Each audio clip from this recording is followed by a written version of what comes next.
Podcasts are great, but let's be honest, as working clinicians, we don't have the time for it. I want to talk to you quickly before I go into my night shift and just share with you my podcast journey. Since January, I've done over 24 episodes, getting a total of over 20,000 views. And I've just started season 2 of the Clinician Founder Podcast, already on episode 4. And today I wanted to share with you some of the pros and cons of starting your own podcast, plus some common myths that I experienced along the way, and help you figure out if it's right for you or not. And I think I also want to share with you a quick introduction of how I'm managing to record a podcast episode every week in just under 90 minutes. So this time last year, I was all over the place. I was doing LinkedIn, Instagram. I had a different podcast by the name of Chai for Change, which kind of was just an interesting thing. I was talking to people about change over a cup of chai because I thought that was super cool and I was having really good conversations. But it didn't get me any clients. It wasn't leading to my reputation or my brand being built any further. It was a project for me, not for my audience, not really for my clients. But yes, I was doing Instagram, LinkedIn, a weird podcast very inconsistently. And I was doing Threads and Twitter and Facebook. And I was trying to revive this YouTube channel about a year ago. And it just wasn't fitting all together. And come 2025, the decision I made, the best decision I made so far, was to try and focus in on one platform. And I decided to do that with LinkedIn. Now, why LinkedIn is a completely different video altogether. We can talk about that if you like. But I decided to go all in on LinkedIn. And early in the year, I was having a conversation with Stuart Foster, who's the founder of moneytree.com. Now, you can probably you can have a listen to him. He was on the podcast as well in season 1 when it was called the Medic Side Hustles podcast. And yeah, I was having a chat with him. It was just a networking call. He's also an emergency physician.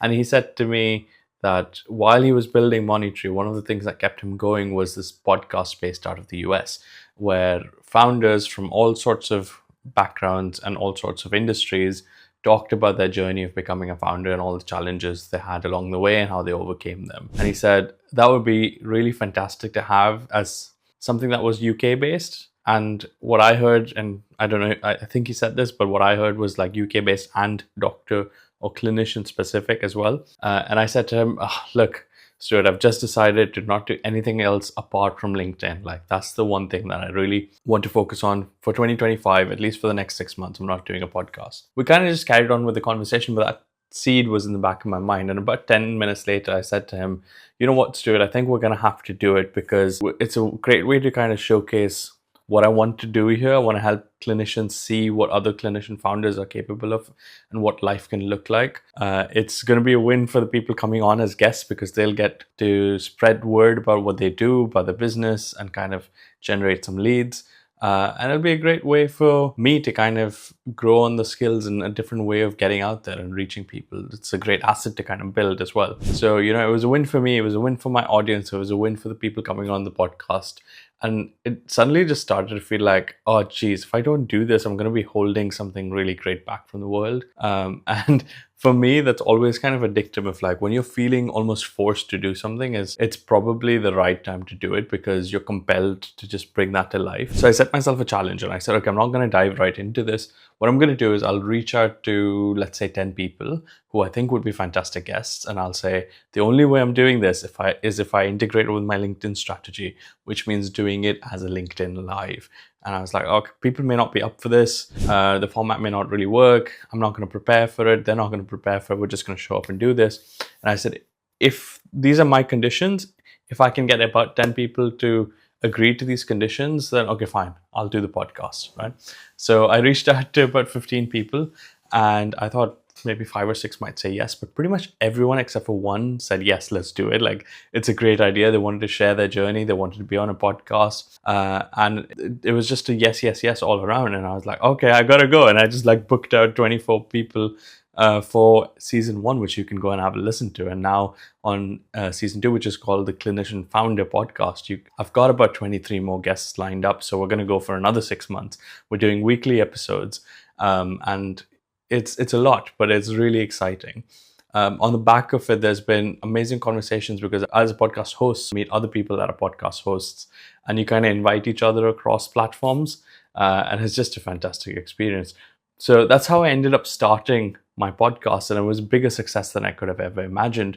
I mean, majority of my views are on LinkedIn because that is my main platform. However, I use Spotify for creators, so I upload it on there, and the RSS feed then shares it to YouTube, Amazon Music, Apple Podcasts, and those other places. So it's not a repetition. So the live goes straight onto LinkedIn, and then the recording goes onto these other platforms. So yeah, it's been super exciting. So what I wanted to quickly do is talk about the other podcast that I mentioned, the Chai for Change podcast. And I think it functions as a really good comparison to the Clinician Founder podcast for why it failed, why I couldn't be consistent with it, why it didn't work, and why this one's kind of taken off. So I think one of the big things is that I had to make sure that it fit into my ecosystem. My ultimate goal was to work with clinicians wanting to become founders. And this had to be a part of that bigger picture. So it had to be part of the ecosystem of my business for this to be valuable for me and something functional for me to do, because it would feed into everything else. And the Chai for Change podcast was interesting, but perhaps not so valuable. We were having interesting discussions that people engaged with. In fact, deeper conversations and deeper engagement with that podcast than with the Clinician Founder podcast. However, it was just interest. It wasn't value.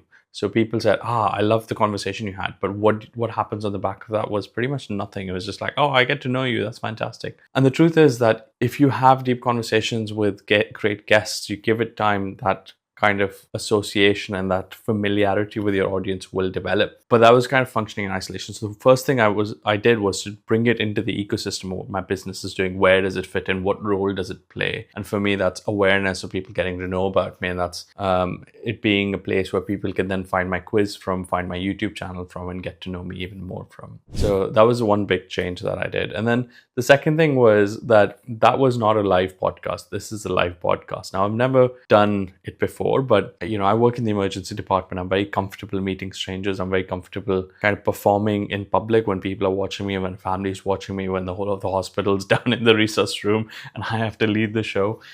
So I feel like that's a little bit of my strength, a learned strength, because I'm definitely otherwise an introvert. And so this podcast, doing it live was absolutely transformational, because the guests wouldn't have to repeat and check what they said because they'd already said it publicly.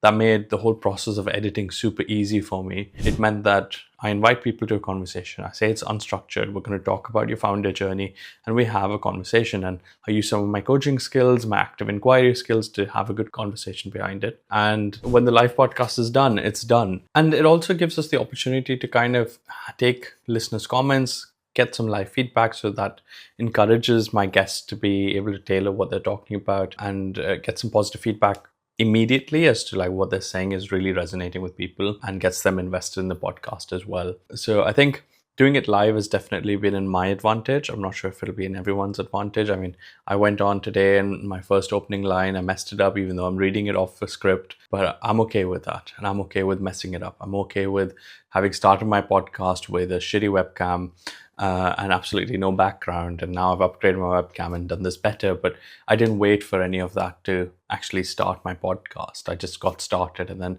gradually iterated, because, it can look nice, it can sound nice. True value, as long as you've got decent sound quality, the true value is in the conversation. So the fastest way to get started is to find people to have conversations with in a way that's valuable for your audience, which means you got to know who your audience is. Anyway, I'm going off on a tangent. The pros and cons of having a podcast. I think pros are that it does huge for the depth of connection you can build with an audience. It makes you kind of become a part of this creator community of other clinicians and other creators doing podcasts and creating content. And there's often cross promotion, and there's often invitations and access to people that you would not easily have access to otherwise. And people are very open to giving up their time to be on a podcast, because I think space is growing, the space is booming. Huge pros. And I think another pro, which is hidden and not yet fully actualized, is my prediction that video content is going to scale down and audio content is going to scale up. And this is because my experience I'm not wearing them now, but I wear Ray-Ban Metas, and I love not having a screen in front of me, but consuming audio content. And I do it on long drives. And I think this is going to be the future, especially as AR and VR glasses kind of come into the picture.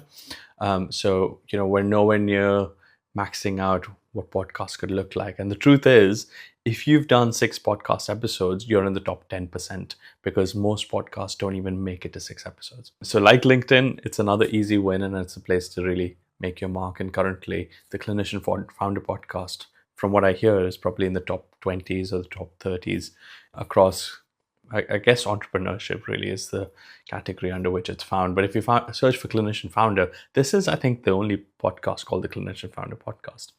Right. So those are the pros. The cons are that it does more for your audience than it does for you. So if you're really looking to set up your expertise, if you're looking to share your value and how you solve problems, you being on other people's podcasts is more valuable than running your own podcast, right? The second con is it definitely takes up a lot of time. I mean, I have to find speakers, I have to book in a date, I have to send out contracts, I have to collect the contracts, I have to then make the thumbnails, I have to set up the live event on LinkedIn, I have to do the podcast, I have to edit it, and I have loads and loads of AI support. I am a solopreneur, nobody else helps me do this, and I do it on my own, but it's a lot of work. Having nailed it down to a workflow that allows me to do this in under 90 minutes for every episode, and that includes the recording time, so an hour of recording plus the editing, and then finally being able to publish the podcast episode is 90 minutes, and then I spent probably about half an hour before and promote and set up the event. If you'd actually like to hear about that, let me know and I can deep dive into like how I do this. You'd have to put it down in the comments. That's the only way for me to know if you're going to want to hear about doing a podcast in 90 minutes like that. I'd be happy to kind of share all my secrets behind the scenes. So let me know if you want to hear that. But yeah, the cons are that it takes a lot of time.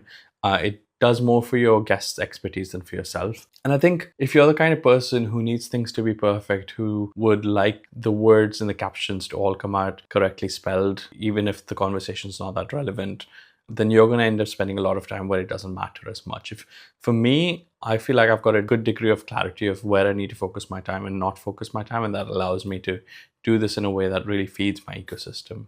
Yeah, so I think those are the big pros and cons of having your own podcast. Some of the myths that I want to dispel or that I realized was not true as I was on this journey of creating my podcast. One, as I kind of mentioned, was that, you need to have a good background. Yes, podcasts have good backgrounds, but the core is in the conversation. Okay. The second myth is that you need to have face-to-face conversations. You need to bring people over. You need to rent a studio. All of those things are just going to weigh you down. All you literally need is a video conferencing software, which is something that we do all the time in 2025. You can use Zoom, you can use Google Meets. I use Riverside. Riverside's a fantastic platform. It's got a free tier to it, which allows you to start creating your first 3 podcasts. And it is absolutely fantastic. So you don't need fancy equipment. You don't need expensive lighting. I have a very cheap podcast microphone, which I got from India, and that does a fantastic job. If you don't have it, don't worry, it's okay. Technology now exists in a way that it can improve your sound quality, improve your video quality to really acceptable standards. So focus on what a podcast is about, which is the conversation, the content, learn how to ask good questions, learn how to invite people onto your podcast, figure out who you're speaking to. That's the chunk of it, right? So I think those were some of the big myths that I had about podcasts that were dispelled when I was starting to do my podcast, because if I was focusing on perfection, there's no way I could have done 24 episodes, now 28 episodes in the last 6 months. Okay, so if you're now considering starting your own podcast and you've listened to the video all this while, here's a few things that I want you to really seriously consider before starting a podcast.